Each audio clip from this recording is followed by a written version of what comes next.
Well, folks, shall we Yes. get our breathing in order to take us into a spiritual place? Let's begin by taking 3 conscious breaths.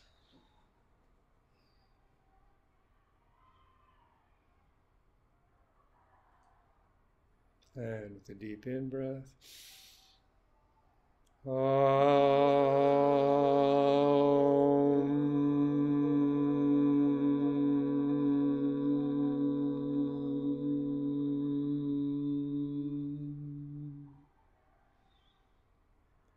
Shanti, Shanti, Shanti.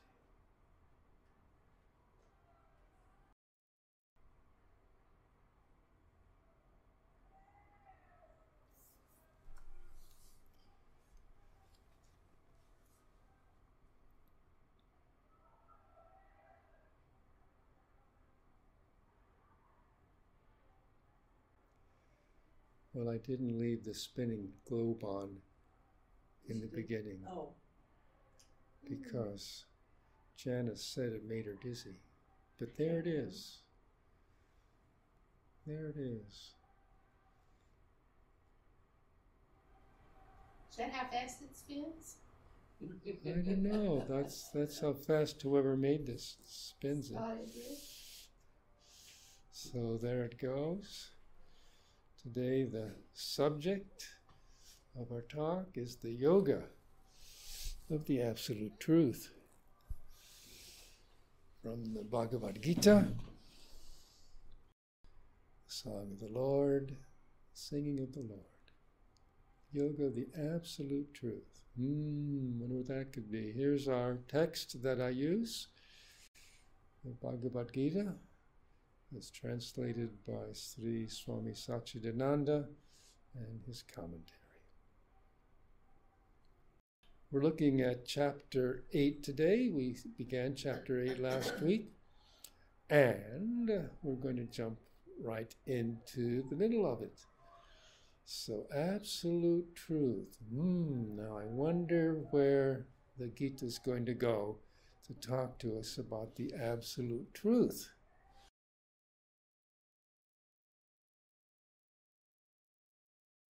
Morning, Sam. How are you? Good to see you. Welcome. All right, we're starting on sloka number 11, chapter 8. Without many words, I will tell you about reality, which is the absolute truth.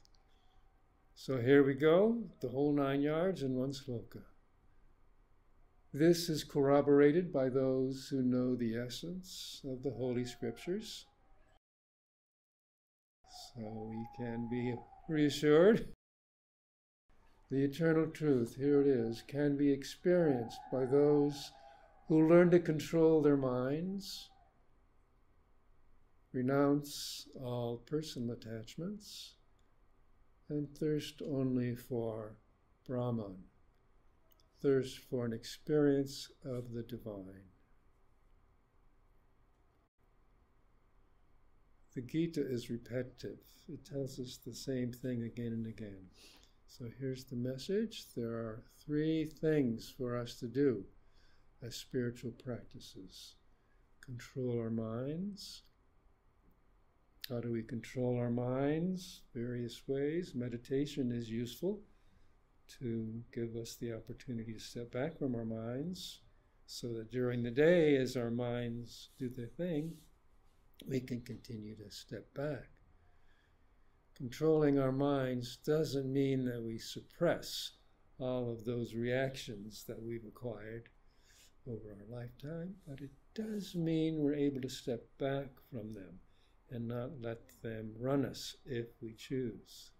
So we take whatever the mind delivers to us and we balance it against what our heart says to us. That's controlling the mind. The second aspect is renouncing all personal attachments. Do you recall what the meaning of the word swami is? Swami, a renunciate, someone who has renounced personal attachments. And The reason they wear those orange robes and often live in separate communities is so that others will know that they have renounced personal attachments and won't tempt them with temptations. So that's our challenge too, to renounce personal attachments. It doesn't mean we don't have things. Yes, we got our stuff. But are we attached to it?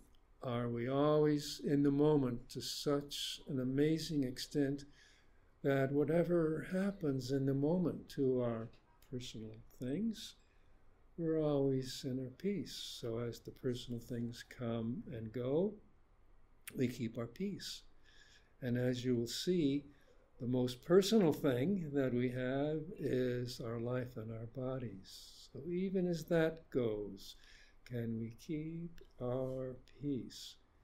This is not a topic that's commonly discussed in Western culture, but as you'll see in the Eastern culture, their perception is only when we come to complete terms with our body's physical death can we be completely in the presence right now. Good morning.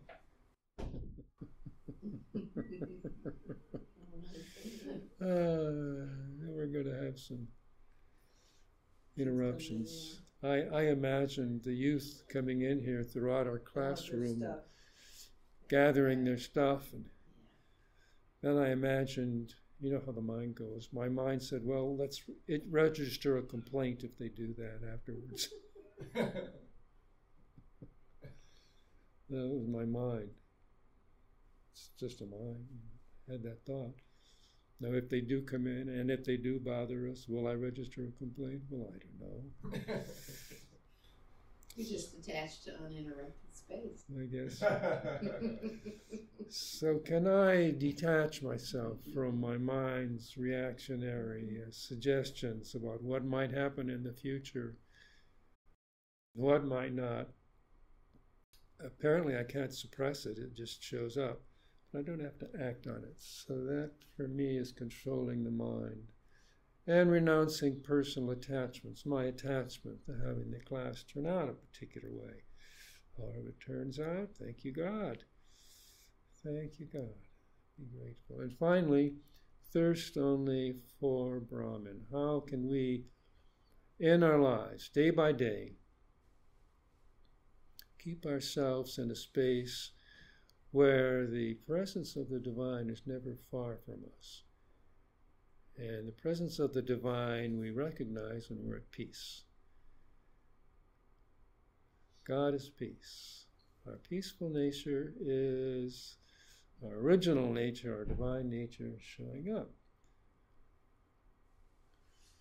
So thirsting for Brahman, one little signal that it's time to re-thirst for Brahman is when our peace is disrupted. We get a little upset about something. Get a little afraid that something might happen, like the YOUers come in here and take their stuff and wreck our class. When those thoughts with emotions show up, thank you, God. That's my little reminder that I need to refocus myself on just being content with the present moment and maybe noticing my breath once again. And breathing in and breathing out. Janice gave me this new Apple Watch for Christmas. Thank you, dear. And you got one too. Mine's newer though. Hey, yeah. You got a new one too. Oh, yeah, I did. You used to have an old one. Well, yeah, but this one's newer. Bigger too. I know, they're big. Yeah, I love it. I like the big. Yeah. Well, anyway, one thing my gift does, it reminds me every so often to breathe. It says, have you been breathing lately? Take a minute and breathe. And then it has this little sort of lotus flower that comes up, and there's a pulse. So the lotus flower comes up and it goes thump, thump, thump, thump, thump. That's when you breathe in and you breathe out. And it does it again. The lotus flower expands, thump, thump, thump, thump. So it's a reminder to be present. And when we're in the present moment, we are satisfying our thirst for Brahman or the divine. So thirsting for Brahman is not something fancy or esoteric or Eastern. It's just thirsting to be present and alive and at peace with whatever we're experiencing. That's Brahman. That's God. Thank you, God. Questions? Comments? My newest mantra to myself is that everything is perfect. And when it doesn't feel perfect, to bring myself back to that mantra. That this is, I'm not liking it much, but it's perfect. And my being here with it, whatever, right now is perfect. So now what do I do? But that takes you out of the victim role, Yes. which is totally useless. Yes, we're not victims. Life is showing up perfectly, and we're here to experience it, including our reactions. And we like some parts of it, don't like other parts. Thank you for my reactions. Let's go on. I like the tool at NBC. Whenever I'm reacted, I try to take a deep breath, Deep breath. reconnect, and then ask these 4 questions. What am I telling myself, so I can distance from the thought, which is typically harsh and toxic and belligerent. And then, what energy in my body feeling? It's the center of what feelings inside my body? What are my needs? Oh yeah, the respect and appreciation, simplicity and patience and compassion. And the person who triggered me or the person who stimulated me needs the same thing. And then there's a mourning, sadness, a bit of tears that builds up. And then it's always good. Always good. Thank you, Sam. We need our little spiritual practices to keep us centered during the day. That's a good one. What is it I'm telling myself? Yes. The second one is, What am I feeling in my body? what am I feeling in my body? What are my needs? Quality, universal human needs. We all share. Yes. Got it. To understand. Whichever practice works for us will talk to us, and we need to grab a hold of it. Right. Make use of it. Thank you. Okay, here we go. The effective yoga technique. I think there's an is missing here. This is the effective yoga technique. At the time of leaving the body. So here we go. This is the subject that I think in the West we look at dwelling on death as being morbid. People who think about death, we think, oh, that's morbid, I don't want to do that. But you know, in the Middle Ages, I've seen pictures of the studies or retreats of monks, and I've seen where they would have a human skull on their desk, where they did their work to remind them of Thank you, God. Thank you, God.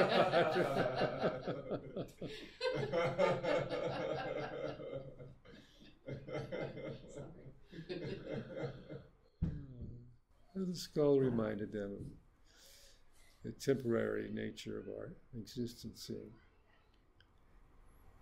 It just changes everything, doesn't it? Mm-hmm. We forget that. We ignore it. We don't accept it. I'm a normal person. The Gita's going to give us some additional instructions for the time of leaving the body, so we can remember it if we choose to. This is the effective yoga technique. At the time of leaving the body, mentally withdraw attention from the gates of the body talk about the gates in a moment, into the heart area. Well, the gates are the eyes, the ears, mouth, all the orifices that take in and eliminate. There are 9 gates. At the time of leaving the body, mentally withdraw attention from the gates of the body into the heart area, and from there direct the prana, or the life force, into the head. That's it.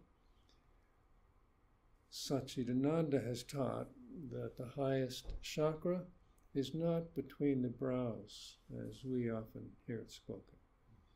Rather, it's in a little different place. I'll demonstrate. If we draw a line, mental line, between the middle of our forehead and the back of our head, and draw another mental line between our ears, where that intersects in the middle of our head, that's the top chakra. That's where we want to focus. Let's try that.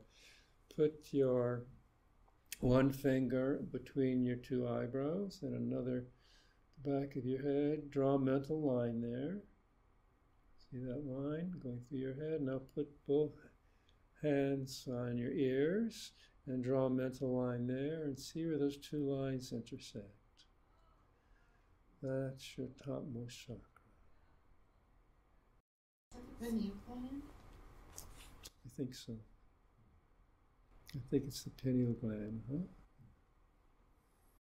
That's your top. So direct the prana, the life force, into the head, into that spot. We can practice doing that right now.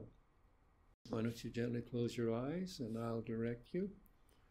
Mentally withdraw attention from the gates of the body. Your eyes are closed. Close your ears, your taste, sense of the room. Mentally withdraw the gates of the body and place your attention in the heart area. If you want to put your hand on the heart to help you put your attention on the heart area, or you can focus on the heart, so your attention's on the heart. Heart area. All your attention's focused on your heart is beating. Now, from there, direct the prana, the life force, up from the heart into that upper chakra, the middle of your head. Bring your life force attention up there and hold it there. And breathe into it and breathe out of it.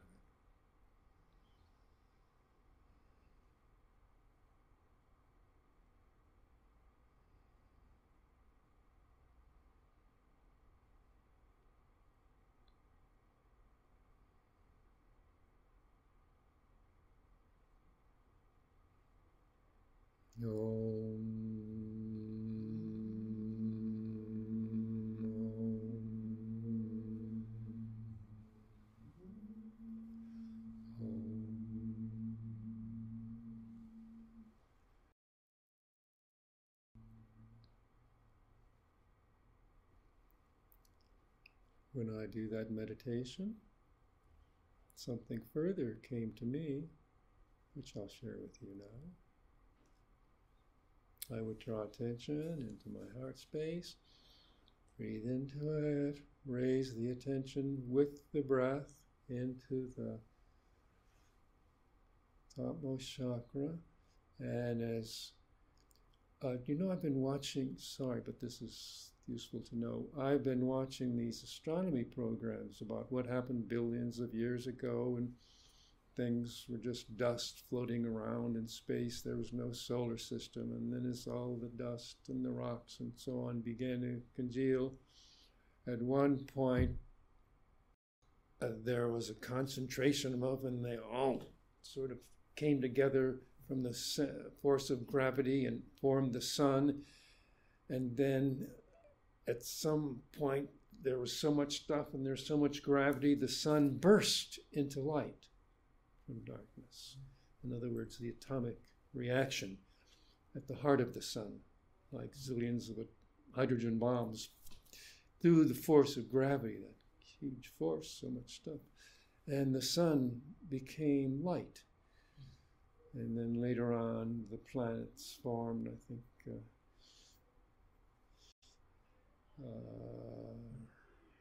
Anyway, planets formed. So when I do this meditation and bring the life force from my heart into my head, at a certain point when the energy reaches a certain intensity in my head, from my head, light extends to all the universe. I just feel it. Energy rises from my heart into my head with the breath. And then at one point, lights from my head lightens the whole universe. Ever since I've had that revelation, whenever I do my breathing practice, I can't help but experience that. As I breathe in, at one point, light fills the universe. And then as I breathe out, peace returns to Mother Earth. Shanti. And as I breathe in, Om, at one point, light from my head fills the universe. And as I breathe out, Shanti. Mother Earth is filled with peace.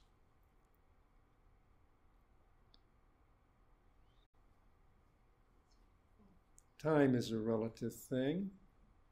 Time is a relative thing. So billions of years in one instant are just things in our mind. So there's no difference from the sun forming over billions and zillions of years, floating in the light. And they say billions and zillions of years from now, the sun will collapse and do something, make a red star, black hole, and there'll be no more light. Well, I can do all of that in the space of an in-breath and an out-breath, can't I? Same thing. It's all relative. All relative. I wonder what the scientists would say. So there we go. This is the effective yoga technique at the time of leaving the body. This is what you do. Let's go on, then what? 13. We close the gates of the body. This is, he's now telling us what we just heard. We close the gates of the body. Hindu scriptures say the body is a 9-gated city. You can come out or go in through these gates, the 9 gates. Nose, mouth, ears, eyes, and so on. Each opening is a gate, mouth, nose, ears, eyes, etc. Good morning, you're welcome.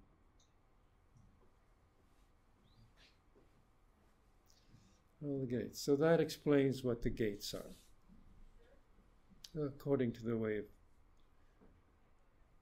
Hindu physiology. Then he says, withdraw into the heart, then into the head. That means with all devotion, raise the prana to the head. And that's what we just experienced doing, didn't we? He adds, with all devotion. I think when you do that exercise, you can't help but feel the devotion. Raise the prana to the head. That was 12:13. This is the 2 slokas that talk about leaving the physical body. All right, so after we put our energy into the head, then say aloud or think of the sacred word Om. So we put that energy into our topmost chakra. We've lit up the whole universe, and we think of or say aloud the sacred word Om as our head is filled with energy, and we light the universe with the energy of life. And we say Om, which is the manifestation of Brahman, of the divine. And you will leave the body and achieve the supreme goal. So that's how to die. Just in case you wanted to know. So now that we're happy and know how to die, we don't have to worry about it. And we can just live, and when death comes along, we'll just go through the steps. However, we need to be prepared, you know. It's not just enough to memorize this, so when we start to die and we do these things, life doesn't work that way. And I have a little story for us, and we're not going to have time to do the story, I can see. But I'm actually curious. it's a fun story. So here's some comments. If you could do this at the very last moment, it wouldn't matter what you did earlier. You would attain the supreme goal. If. Okay? But the trouble is, you just can't do that at the last moment unless you are prepared. Unless you are prepared, and you have to be prepared in a particular way. You might say the Swami, remember the Swami is the renunciate, holy man of the monk. Swami said, I can enjoy everything until the last minute. But how are you to know when the last minute will be? See, you don't know. Uh-oh, now we're in trouble. What are we going to do? Even if you do know, you might become completely disturbed at that moment and screw it up. Unless you cultivate the constant, conscious remembrance, you will forget it at that important moment. So we need to live our life in a particular way so that life and death can be equally peaceful and joyful. Many people repeat with their lips only. That's lip service. It doesn't come from the heart. You know, in some traditions, people repeat their mantra either out loud or to themselves. Om Shanti, Om Shanti, Rama, Rama, Rama. And now Satchidananda is pointing out, well, we can do that, but there's two ways of doing it. One is by rote, where our mind is thinking of something else while we're repeating our holy saying, or not, or with true devotion. Somehow we have to figure out how to do it with true devotion, and that's what the story is going to be about. So if it doesn't come from the heart, it's just mechanical. Here's the story. Well, we've got about 12 minutes. There's a lot of slides in this story, and I'm just going to zip through it because it's a really fun story. I won't be here next week. You're right. I'll be out of town, so. Here we go. Here's the story. Ready? Once Mr. and Mrs. Shiva, you know, in English we wouldn't say Mr. and Mrs. God, would we? No, we would say Mother, Father, Son, Mother Earth, and so on. Anyway, it's the same thing. Well, in the Hindu tradition, they have all these different incarnations. So this works. Once Mr. and Mrs. Shiva were going for a joyride in their jumbo jet. Lord Shiva and the goddess Parvati. His consort, the consort of Shiva, was Parvati. So Shiva and Parvati going for a joyride. And they were taking a pleasant flight. But Parvati looked down and saw a poor old blind man just walking along, repeating the names of the god and the goddess. Amba Shiva, Amba Shiva. Amba means mother, Mother Earth. He was calling God as both Father and Mother. Well, we do that too, don't we? Say Father God and Mother Earth. Amba Shiva. Amba Shiva. When the goddess Parvati saw this, naturally with her mother's heart, she thought, oh, my poor son. And she said to Shiva, sir, don't you see my poor child? Typical marital conversations. Yes, replied Shiva. Can we help him? He's been calling us constantly. Can't you give him his sight so that he can see the road and walk easily? Mother's heart. Well, dear, Shiva speaking, it's not that I'm a hard-hearted person, but it's not in my hands to give or take. he must be fit for that. We're going to get several lessons in this story. In his previous birth, he never sympathized with handicapped people, so he was born blind this time. He never used his eyes to look at the proper things. His eyes were always looking about at undesirable things, so he lost his sight this time around. Now he's purging his karma. This would be a concept familiar to people on the Indian subcontinent, that we have a karma, the law of cause and effect, and in one lifetime, if we do certain things, how's that karma going to be purged? Well, when we're reincarnated, come back in a way that we can purge our previous life's karma. So Shiva is repeating this truth for people listening to this story in India. Oh, that's all philosophy, said Parvati. If you really wanted to, you could surely help him. Yes, honey, but I can't go against karma. It's not in my hands. If you are destined for something, by your own karma, even God can't help you. So he's sneaking in some more lessons here. If you are destined for something, by your own karma, the law of cause and effect, even God can't help you. God's law is just to give you the result of your actions.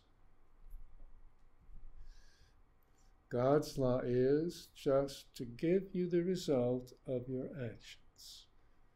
The law of karma, according to Shiva. Like a hard stone wall, if you go and lean on it, fine. If you go and bang your head, you'll certainly get a lump. It's the law of cause and effect, karma. So in other words, it's not the role of the divine to not give you a lump when you bang your head on a wall. Would you say to the wall then, why did you give me a bump here? The wall didn't do anything. God is neutral like that. God is neutral like that. God's not interested in our selfish desires and aversions. Those are for us to deal with. God is neutral. So Shiva says, I can't do anything against divine law. Yes, that's all fine, but I'm really moved by his plight. My heart is aching. Please, do something. As they were arguing, Parvati saw the blind man walking toward a deep pit. Look, in another few yards, he's going to fall into that pit. Please either stop him or give him his vision. I can't bear the sight of it, Mother said.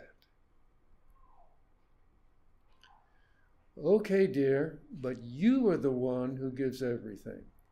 You're the one who converts everything into energy. You're the mother. You have the kind heart. Marital conversation. You have equal power, if not more than I. You know that. You're the one to bless him. See, he's calling, Amba, Amba. No, you're just trying to get out of it. I can't do it without your permission. Even if I want to do it myself, I should get your counsel. Don't you know we're married? I don't want this to create any tension in our family later on. Unless you say so, I won't do it. Okay, honey, let's compromise. A good husband. Soon, he's going to fall at any moment. Don't worry, we can help him any second. Even if he's falling, we can save him. We have that capacity. Now he's saying Amba Shiva, both are names. Let's compromise. When he falls, if he says Amba, you go and catch him. If he says Shiva, I'll do it. All right? That seems to be fair. Now, be ready. Both of them carefully watched to see who would go to save the devotee. Now, we're all the devotees, aren't we? We're all the people who are blinded by so-called reality, Maya, changing nature of things. And we are also the devotees who wish to ascend to a higher place through our spiritual practices. Both of them carefully watched to see who would go and save the devotee. That's us, you know. Who's going to save us? Shiva, Father God, or Parvati, Mother God. But as the man fell over, he cried out, Ayo!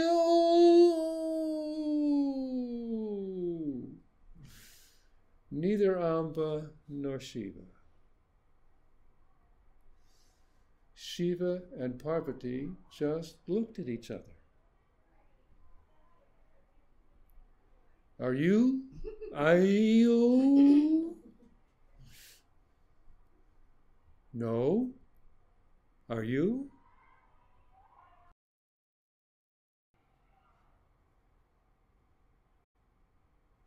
That's the story.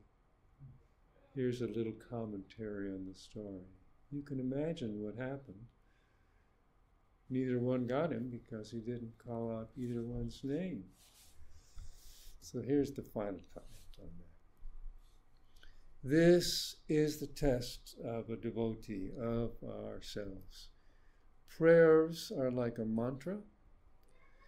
When something is really disturbing, often people set aside their prayers and go to a lawyer or someone else for help. They never think of God. They never breathe into their peace, present moment. They go to a lawyer or someone else for help when something disturbing happens. They never think of God. So it's a story designed to encourage us in our spiritual practices. The 3, learn to control the mind by not being a victim of the mind. Number 2, to avoid selfish attachments to things. And number 3, to practice being able to be devoted to the peace and divine in us at all times, through our breath, through our mantras, our sayings, our spiritual practices. And then we are not only ready for death when we leave in this life, we are ready for life at every moment, ready for life.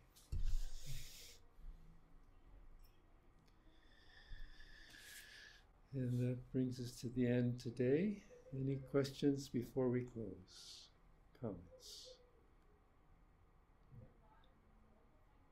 We got through the story. I was waiting for Parvati to say, oh yeah, I'm OU, because mothers will do anything to save their children. Well, she was thinking about it. He didn't call my name, then it was too late. The fall didn't hurt him, it's when he landed at the bottom.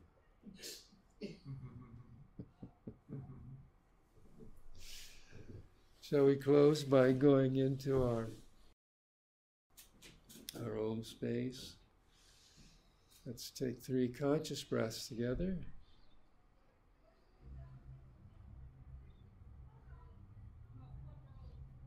And with a deep in breath.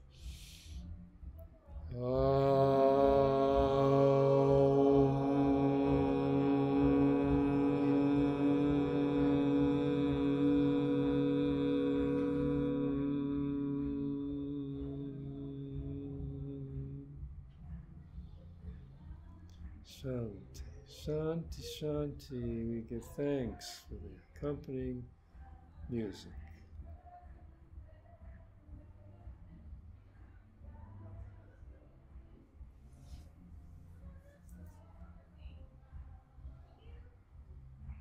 And go in peace.